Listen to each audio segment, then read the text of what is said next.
मध्य प्रदेश के राज्यपाल मंगूभाई छगनभाई पटेल ने आज बैतूल में देश के पहले सोलर विलेज बाचा का दौरा किया।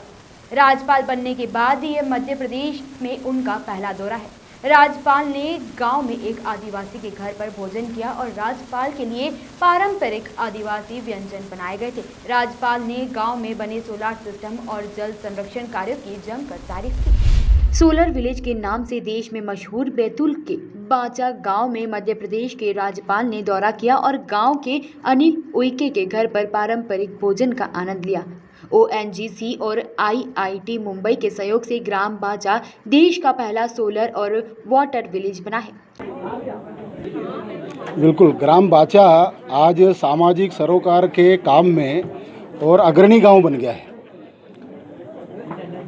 गांव छोटा है लेकिन यहाँ का जो समाज है वो संगठित है और पर्यावरण को लेकर के, स्वच्छता को लेकर के, सौर ऊर्जा को लेकर के और पूरे गांव में एक प्रकार की साक्षरता पर्यावरण के प्रति गांव में आई है। और उसके कारण इस गांव का नाम न केवल अपने ज़िले में बल्कि देश प्रदेश में और इस गांव को सब लोग जानने लगे हैं कि गांव के लोगों ने मिलकर के अपने गांव की जल की समस्या को हल किया।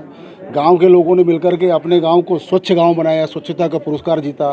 गांव के लोगों ने मिलकर के अपने गांव में और जैविक खेती का प्रारंभ किया और ऐसे अनेक प्रकार के उदाहरण हैं जिसके कारण देश विदेश के लोग भी इस गांव में को देखने के लिए आ रहे हैं।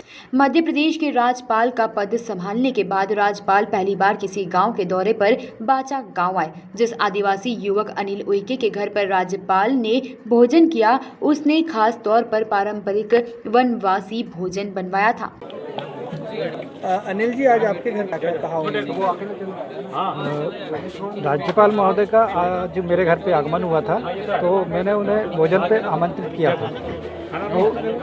वो हमारे घर के अंदर गए और सोलर सिस्टम देखा और उसके बारे में उन्होंने पूछा, ये पूछे कि ये कुछ इसमें सब्सिडी मिली है या फिर शासन द्वारा निःशुल्क है। तो हमने बताया इसमें तो हमको कोई पैसा देना नहीं पड़ा। IIT बॉम्बे और ONGC के माध्यम से जो भारत भारतीय शिक्षा समिति के द्वारा इस गांव को सोलर सिस्टम निःशुल्क मिला है।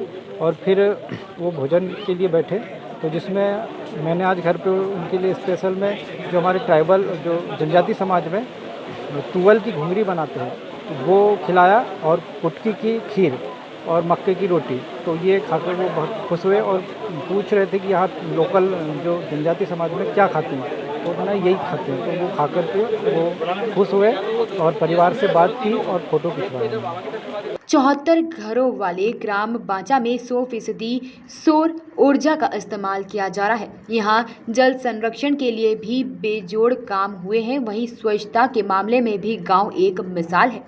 इसी तर्ज पर बैतूल के कुछ दूसरे गांव को भी मॉडल के तौर विकसित किया जा रहा है। ग्राम बनाए जाएंगे।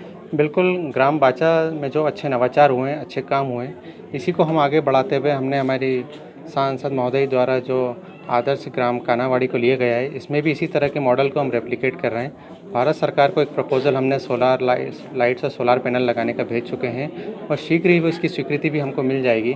तो इसी तरह के सोलर पैनल हम ग्राम पंचायत कानावाड़ी में भी लगाएंगे। साथ ही हमने अर्जुन गोंदी ग्राम को भी डेवलप करने के लिए कार्य योजना बनाई है। इस तरह पहले हम छोटी आबादी वाले ग्रामों को ले रहे हैं ताकि उनमें हम एक सफलता की कहानी सभी के सामने रख सकें, कुछ अच्छे नवाचार कर सकें, ताकि वो ना ही हमारे ब्लॉक के लिए बल्कि ज़िले की अन्य ग्राम पंचायतें एवं अन्य ब्लॉकों के लिए भी एक मिसाल साबित हों और सभी कुछ इस तरह के अच्छे काम करें जिससे ग्रामीण जनता की जो हालात हैं उनमें तब्दीली आए, उनमें सुधार आए और शासन की सभी योजनाओं का उन्हें लाभ मिल पाए। इससे पहले भी ग्राम बाचा का नाम देश के सबसे स्वच्छ और आदर्श गांव के तौर पर नामित हो चुका है, लेकिन आधिकारिक तौर पर इससे अब तक कोई पुरस्कार नहीं मिला है। वॉइस ऑफ राइट्स के लिए बैतूल से युवराज सिंह गौर की रिपोर्ट।